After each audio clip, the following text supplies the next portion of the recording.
What's good, crypto people? Today, we're going to be talking about the Black crypto revolution. It's going to be a high level overview about how crypto can help the Black community. And the things I'm saying applies to any oppressed community, but as you can see, I'm Black, so I'm going to talk about my community. One of the most fundamental and simple ways to understand how Bitcoin can change the Black community and help oppressed people is understanding the banking system. Pretty much what banks do is they charge you to hold your money, and they take that money and give it out as loans, they invest it in stock, etc., and then make more money off of your money, essentially. So you're paying the bank to hold your money. You pay the bank to access it when you use debit cards and you write checks, savings, etc., But the bank always makes money off of holding your money, essentially. And this is very predatory, as you can see. Like, because if you're like me, your chances of getting a loan are pretty low compared to other people. We also heard about how Bank of America was charging people like $12 if you didn't have $200 in your account, which that is just exploitative, right? It's saying what it's saying is you are a poor person, you don't have money, we're gonna charge you and just take more money from you, right? Because I mean, you're poor, you're not gonna get an attorney and try to fight back against this. And they also recently have been sued, Bank of America, for having illegal overdraft fees, essentially. Like if your bank account was overdrawn for 2 days, they would charge you like I think it was $30, and that is illegal. And they are being sued and finding a settlement for that as we speak. So banks prey on poor people, essentially. If you're rich, you probably don't care. Like oh blah blah blah. They probably want your money, right? So essentially, if you're poor, you are giving the bank a loan when you give them their money, right? Let's say everyone one day went to the bank, got all of their money out. The bank would not have enough money to give you because, right, they don't actually have all your money. They're using it, give out a loan to do this and that. So the bank is charging you, making money off of you. And if you're black, they turn around and deny you a loan. Or if you're poor, they turn around and charge you a fee. So this whole system is messed up just on that simple level. And with Bitcoin, you have all of your money in your wallet, on your phone, on your laptop, wherever you keep your money, that's where it's gonna be, right? No one is using your money to do this. You want it, it's there immediately. You can check it and see that your money is there, which is important. Go to the bank, you can check how much is there. You check the next day, oh, we gotta charge you this fee, this and this. You wanna go to the bank, you wanna get like over $10,000 out, you gotta go all this paperwork and stuff like that. Bitcoin, there are no limitations. You can get $1 million out of your bank account if you want. I mean, out of your Bitcoin wallet, and that applies to other cryptos also. So that's just one like very basic level of how Bitcoin can change banking and thus help Black people even more. Because without a bank, you, as we can see here, you will be exported less. You will have more money in your wallet, your personal wallet. And then there are ways people are working it also to give you loans based off of your cryptocurrency, right? So it's like we don't care about your credit score, we don't care about any of that. We're gonna take some of your crypto, hold it, and then we'll give you a loan based against that crypto, right? So you can never lose more than you gain. There's no predatory. There's like I think it's a small interest rate, but nothing like what the bank offers. Right now I can get it. They don't care about credit score. Essentially, all I do is give them my crypto, and they hold it, and they give me a cash loan. Right? You can still make money on all of that off that crypto. If crypto goes up, you make money off of that crypto, even if you're not holding it. Another thing that crypto can change is like things like cash advance, right? When you think about it, your wages are loans if you don't get them paid immediately, right? So I have a job. I go to work every day for 2 weeks, and I get paid at the end of the 2 week period, right? If you're just starting out, it can even get delayed even more so. So essentially what's happening, I'm giving the place I work a loan for 2 weeks of labor. Because as I work, I am seeing none of this money. None of this money until the 2 weeks are up. But that business gets the money through this whole period. Right? You work at Walmart, Walmart's getting sales. Walmart's selling things. Walmart's getting that money back immediately, and they're making you give them a 2 week loan. But micropayments fix that issue really. Right? Because with Bitcoin, if I get like a Lightning node set up with you or a Lightning payment channel, I can pay you every time you work. I can pay you every hour that you work. Every hour you show up, you work an hour, bang, you get a payment to your wallet. Bang, you get a payment to your wallet. It might be a little restrictive because of transaction fees, but hopefully Lightning Network can lower those transaction fees down. But like again, this is not a fix-all issue. This really won't fix the wage issue. Because, I mean, if I pay you every hour, but I'm paying you $5, you can't survive on that. So this is not going to fix that issue. It's just going to give us a tool and a way to see, wow, I can actually get my money now. And it gets rid of cash advances, right? Because cash advance preys on people who need money. But if you get paid every day, hopefully you have enough money to the point where you can like, oh, my car broke down. Let me use this week. And you can actually go and get your car fixed instead of, oh, my car broke down. I need to pay the advance so that I don't get paid in a 2-week section. So that's something that hopefully Bitcoin can work on. Because payday advances are some of the small exaltations we face over time every day as black people, right? You know, you can look at the data and see, oh, mostly black people are using the service. Mostly poor people are using the service. So with Bitcoin and other cryptos, we can also get away from this. And we all know that banks are a small issue and they work hand in hand with governments. But with things like smart contracts and Ethereum, there's really no need for a centralized government. Something that black people have always wanted is the ability to govern themselves, ourselves. So like such as the Black Panther Party was a power to the people then and now, not power to Bank of America or power to the government. Essentially, we want to have a direct democracy in our own community. We can do that with things like Ethereum and smart contracts. I'm going to get into why we should do that right now. And the answer is pretty clear to see, right? Assimilation won't work, hasn't worked, won't work in 10, 15 years. We've had a black president. We've had all these things. It's not working. People still die. We are still exploited. We are getting worse. The wealth gap is getting larger. We don't have that many resources as our white counterparts, even as other races have, et cetera, et cetera. And MLK was quoted saying, "I fear I'm integrating my people into a burning house." So assimilation won't work, Playboy. That's not, we can't just rely on, oh, we work hard, they'll pay us. No. That's a finesse. They're finessing us. And we've seen how white people respond to when we try to be independent, such as Black Wall Street. It was an entire street dedicated to black businesses because we couldn't get loans other places, couldn't get jobs other places. So we were like, no, we're going to go do our own thing. But they bombed that whole street. Like, the military came in with planes and bombed them for no reason than trying to be black and have independence. So they see that as a threat. They know that. Hopefully with crypto, we can be more independent. Because with smart contracts, we can have a decentralized, like government essentially, a way of governing people. You can't bomb that, right? You can't go and like, oh, who are your presidents of the black community and kill them, right? Because if you're a leader in the black community, you will be assassinated. You will have your name assassinated, your finances assassinated, et cetera, et cetera.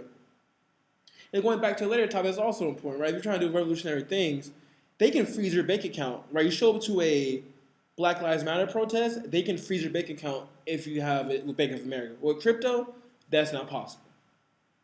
They can't say, oh, you can't spend Bitcoin. It's decentralized. So sorry to backtrack. That's something I forgot to cover. But that's an important thing to think about. No one can freeze your money if you have it in your Bitcoin wallet, in your other crypto wallet. And smart contracts, this is an example of a smart contract that allows you to vote. Essentially, you would write this code, you would upload it to different servers, you would give everyone a private key that they could do things with. That way, when I vote, I know that it's me voting.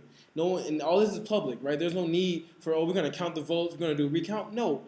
Everyone can see this code ran on different nodes, essentially, and no one can change it. And if you do get, do a 51% attack or some other attack, we can all see that something's being changed with the code.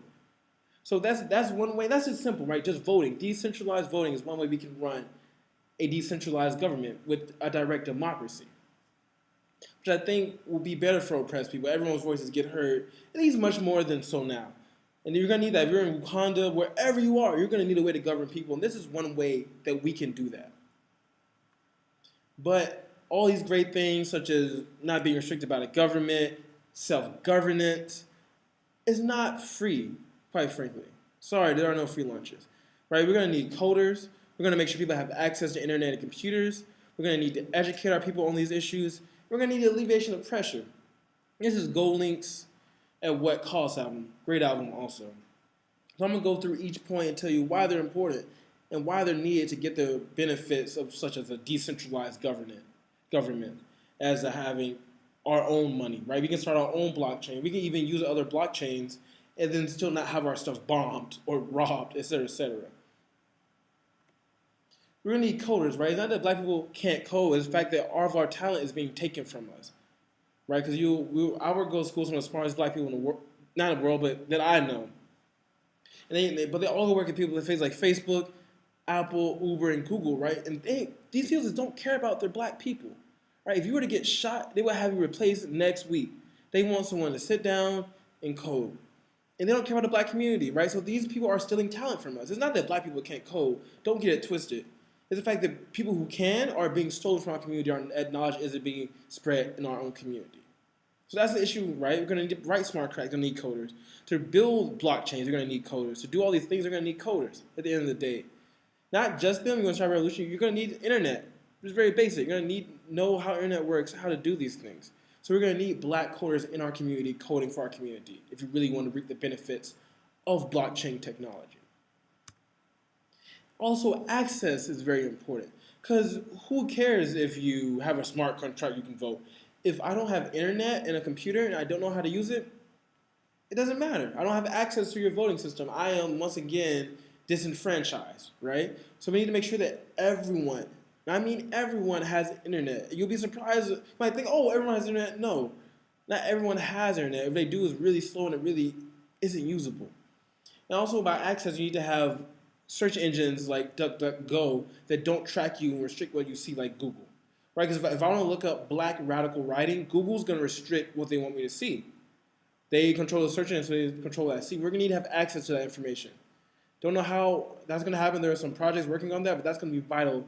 This is going to even be feasible. If black people are going to see the benefits of different cryptos. And we're going to need education, right? We're going to need to know what Linux is, what Bitcoin is, what Ethereum. We're going to need to know about security also. Because if your laptop isn't secure and you vote on that laptop, you can be hacked. If our smart contract isn't secure, it can be hacked also. So we need to know security. We need to know technology like IPFS, more decentralized ways of running the internet. And it goes back to like the literacy test days. They knew that if you could not read and write, they would disfranchise you. You would not have a way of participating in the system. That same goes now sort of for code. If you can't really code or understand code, you don't know what's happening when you go to a website. You don't know what's going on. You're just sort of along for the ride. And the people driving the car do not care about you. I promise you. So you need to really get in the driver's seat. And no, you don't have to be writing 100 lines of code. Just be able to look at it and know. And all of that education can be done in our own community. We have geniuses. Don't let anyone tell you that black people are not smart, blah, blah, blah, blah, blah. Black people community has geniuses in them, right? And young people are amazing at using technology.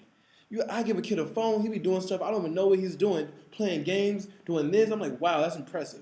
So if you can have the youth educate other people who might not have access, might not have time, but they have a different resource, that's what we really need. We need to keep our community educated on these issues. And that starts with the youth, because the youth are the most likely to learn. That's why I'm running a YouTube channel. I have an Instagram website. If you have any questions, and I mean, there's no question too simple. If it's too complex, I'll research it for you. I'll be real with you. I don't know everything. But just ask, right? Because we need to get educated on this issue, right? Bitcoin's 10 years old at this point. Ethereum's like 6 years old at this point. We're behind. And we cannot afford to be behind, my people. We cannot afford this. So we need to get educated on these issues. Everything from Linux to security to IPFS. We also need to be alleviated, right? Fannie Lou Hammer, I'm sick and tired of being sick and tired. You cannot learn if you don't have opportunity to, right? If you're working 80 hours a week, making $7 an hour, you can't really learn. You can't grow on that. So we need to get alleviation from the pressures around us. How we get that, I don't know. But I know that that is a barrier to everything I've mentioned before, right? If our coders don't have financial security, they're going to work for Facebook instead of doing for the community. If we don't have money to buy computers because we're struggling financially, we can't use the smart contracts, et cetera, et cetera. So we need to be alleviated because that is a big barrier. Oppression is a big barrier to us actually learning these things. And how that happens, that's a big question. I know that that's needed to make this technology more accessible. And in conclusion, to wrap things up, just invest. And I don't mean simply go out, buy some Litecoin, buy some Ethereum, but actually invest in the technology, right? Because this is what is going to be able to get us in the room, get us in the conversation of why is proof of stake better for people who have money already, right? Proof of stake doesn't really work if you don't have money. And it constantly rewards different people for having more money. So we need to get in there and work on these consensus algorithms, right? Because people in there don't look like me and you. They don't have the same value. So we need to get in the space and build our own consensus algorithm, build these things, and invest in technology, right? We need to know how to run miners. We need to know how to set up blockchains. If you ever want to have a hope of being free in America, right, or improving your living standard, you gotta be independent. And to be independent in 2018 means knowing this technology. So please invest, watch some videos, better yourself, grow. Like I said, if you have any questions, anything from what is Bitcoin all the way to high level stuff like how do you build your own blockchain. I may not know it all, but I can get you help on that. Excuse me. And so our winner from last week, I'm not going to announce them here because it was on Facebook. I don't know if I really feel comfortable putting their name out there like that, but I will contact you if you won last week. And this week, also have a chance to win. You can simply comment below, subscribe, like our YouTube channel, go to Facebook, just interact with me. You will be in it for a chance to win also some Bitcoin. And then next week, we're going to have the options. You get to pick. Put my audience first, baby. Y'all are important. Vital. Vital. We're going to have you pick between Coinbase, why Coinbase is the worst way to buy crypto, and between public key encryption, which is important in Bitcoin and internet in general, just to know so people don't reach your stuff and to have privacy, right? DJ Khaled said the most important key is the private key, baby. That's a wise man right there. Actually, he didn't say that. I said that. But still, it's still true. Encryption is important. So you go to the website, same thing every week. Nothing that new. You watching my next video cover, you can go here, refresh. And I'll put the links for all of this in the description below. So you can go do research in the IPFS, learn about my website, my YouTube channel, my Instagram, my website, etc., etc.